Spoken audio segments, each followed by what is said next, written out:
Hello dear student, welcome to back my YouTube channel study by KD पर आप सभी का स्वागत है। आज हम लोग पढ़ेंगे flower. What is flower? Flower क्या होता है? फ्लावर हम लोग पढ़ेंगे। तो फ्लावर का जो अध्ययन किया जाता है वो एंथोलॉजी के अंतर्गत किया जाता है। किसके अंतर्गत? एंथोलॉजी के अंतर्गत। हम लोग फ्लावर का जो अध्ययन करते हैं वो एंथोलॉजी के अंतर्गत करते हैं।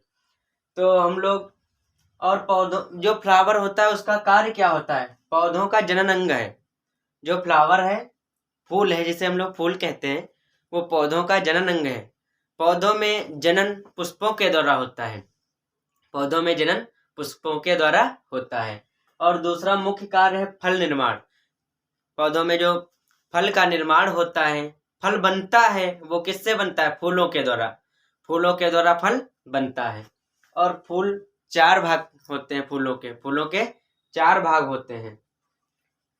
फूलों के चार भाग होते हैं। पहला होता है बाह्य दलपुंज, जिसे हम लोग कैलिक्स कहते हैं। बाह्य दलपुंज जिसे हम लोग कैलिक्स कहते हैं। दूसरा है दलपुंज, जिसे कोरोला कहते हैं। दलपुंज जिसे कोरोला कहते हैं। तीसरा है पुमंग एंडोसियम जिसे कहते हैं। और जायांग जिम्नोसियम कहते हैं। जायांग को जिम्नोसियम कहते हैं। तो अब देखेंगे हम लोग कि बाह्य दलपुंज क्या होता है। What is calyx? कैलिक्स क्या होता है? ये आपका पुष्प बना हुआ है, फूल बना हुआ है, जिसे फ्लावर कहते हैं। अब फ्लावर में देखेंगे कि इनके भाग कौन कौन से होते हैं। पहला है बाह्य दलपुंज, जिसे हम लोग कैलिक्स कहते हैं। तो ये जो होता है, ये वाला भाग नीचे की ओर पुष्प के होता है, इसे हम लोग क्या कहते हैं? कैलिक्स कहते हैं। ये वाला भाग कैलिक्स कहलाता है, इतना ये। और ये पौधों में पहले से ढका रहता है। जो उसमें कली होती है, ये कैलिक्स से ढकी रहती है। उसके बाद जब पुष्प बनता है तो ये खुल जाता है। पुष्प बनता है तो खुल जाता है। और ये वाला भाग पुष्पासन कहलाता है। और ये जब इसके नीचे, ये सदैव हरे रंग की पाई जाती हैं। जो बाह्य दलपुंज होता है वो हरे रंग का होता है। हरे रंग का होता है, जिसे ये प्रकाश संश्लेषण के द्वारा पौधों में भोजन बनाता है, जिसे हम लोग फोटोसिंथेसिस कहते हैं। जब प्रकाश के द्वारा इसी के कारण भोजन बनता है। इसमें क्लोरोप्लास्ट पाया जाता है, इसलिए क्लोरोफिल होता है। तो इसलिए ये हरे होते हैं। और इनके कारण जब ये हरे होते हैं, यही पौधों से जब कली होती है, जब कली होती है इस प्रकार की, जैसे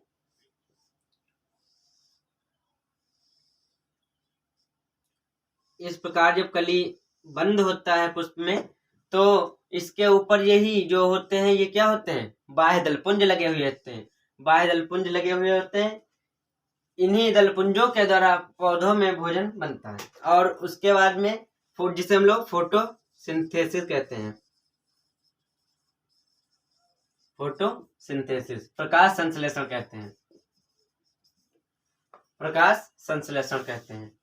अब देखेंगे दूसरा दलपुंज, कोरोला। दलपुंज कोरोला। कोरोला देखेंगे। कोरोला इसमें कौन सा होता है? तो ये वाले जो होते हैं भाग, ये पुष्प जो होते हैं, ये इसे हम लोग कोरोला कहते हैं। ये वाले तो कोरोला विभिन्न प्रकार के होते हैं, बहुत से रंगों के होते हैं। कोरोला का क्या कार्य होता है?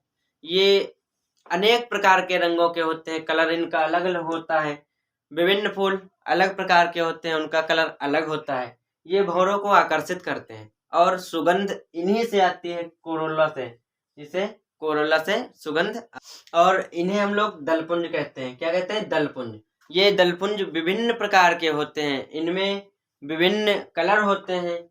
और ये जो इसका एक ये होता है दलपुंज, ये एक, इसे हम लोग पेटल कहते हैं। क्या? पेटल। हाँ, पेटल कहते हैं। और ये विभिन्न पेटल से बनकर कोरोला बनता है, दलपुंज बनता है। जैसे मैंने देखा, एक पुष्प में कई पेटल होते हैं। जैसे पुष्प को लिया, उसमें पेटल निकालते हैं, बहुत सारे पेटल होते हैं, तो पेटल से मिलकर दलपुंज बनते हैं। ये दलपुंज है।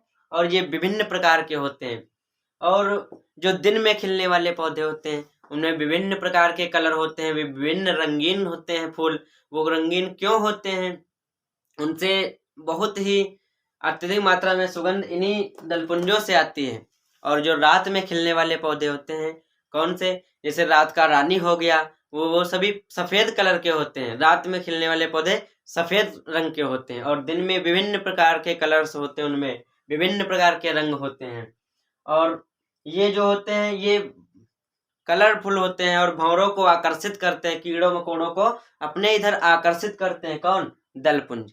दलपुंज जो होते हैं वो कीड़ों मकोड़ों को अपने ओर आकर्षित करते रहते हैं।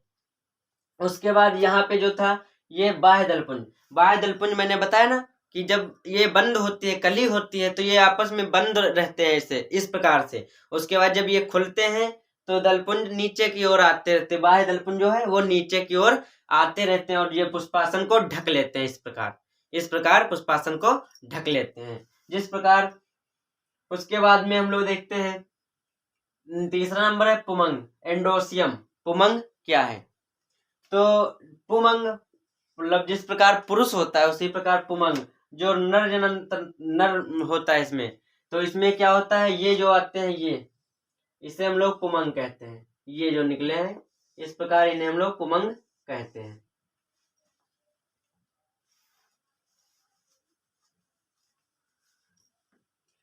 जायांग।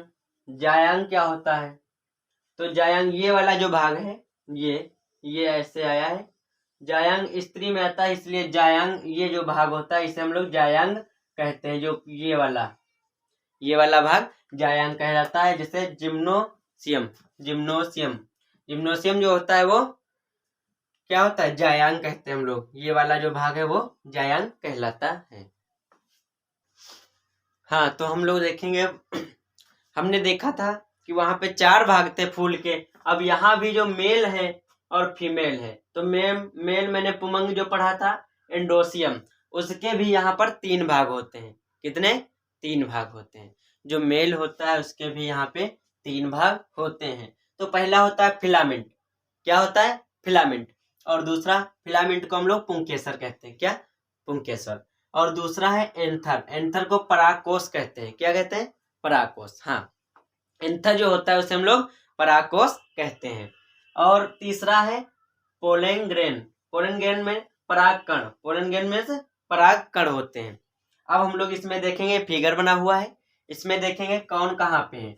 तो इधर को देखते हैं, ये जो सीधा जाता है ऐसे, ये जो सीधा जाता है इसे, सॉरी, ये जो गया सीधा इसे हम लोग कहते हैं फिलामेंट, पुंकेसर। क्या कहते हैं? पुंकेसर, फिलामेंट। फिर यहाँ पे जो गोल गोल हुआ इसे कहते हैं परागकोश, एंथर। क्या? परागकोश कहते हैं, एंथर कहते हैं। उसके बाद में पोलन ग्रेन, परागकण। इसमें जो भरे रहते हैं वो क्या होते हैं? ये परागकण भरे रहते हैं। तो जो पहले सीधा गया फिलामेंट, उसके बाद दूसरा जो वहां पे ये जो है परागकोश है, इसे हम लोग एंथर कहते हैं। और उसमें जो भरे रहते हैं उसे कहते हैं परागकण, जिसे हम लोग पोलन ग्रेन कहते हैं। फिर उसके बाद में देखते हैं फीमेल में क्या होता है? गायनोसियम, जिसे जायांग कहते हैं। फीमेल में जायांग कहते हैं, फीमेल को गायनोसियम कहते हैं। उसके बाद उसके भी 3 भाग होते हैं। तो पहला है ओवरी। ओवरी बोले तो अंडा से ओवरी, अंडा से। पहला है अंडा से, दूसरा है स्टाइल, वर्तिका। दूसरा क्या है? स्टाइल, वर्तिका है। तीसरा स्टिग्मा, वर्तिकाग्र है। तीसरा स्टिग्मा। ये जो लोटा जैसी संरचना होती है, यहाँ पे जो लोटा जैसा आकार ये वाला होता है, ये वाला, इसे हम लोग कहते हैं अंडाशय, ओवरी कहते हैं। ये जो संरचना होती है ये वाली, इसे हम लोग ओवरी कहते हैं। उसके बाद आया स्टाइल, वर्तिका, जो इस प्रकार जैसे लोटा ऐसी गई संरचना, ऊपर लोटा ऐसी गई, फिर ऊपर ऐसे हो जाती है, जिस प्रकार यहाँ पे हो गई है, इसे हम लोग कहते हैं स्टाइल, वर्तिका। क्या कहते हैं? वर्तिका। इसे हम लोग वर्तिका कहते हैं। ये यहाँ तक वर्तिका होती है। उसके बाद जो सबसे टॉप पे होती है, शीर्ष पे, वो वर्तिकाग्र कहलाता है। वर्तिकाग्र बोले तो स्टिग्मा, ये स्टिग्मा है ऊपर वाला। ये इतना भाग जो है वो स्टिग्मा है। समझ में आ गया? इसमें क्या था? एंड्रोसियम, पुमंग में क्या था?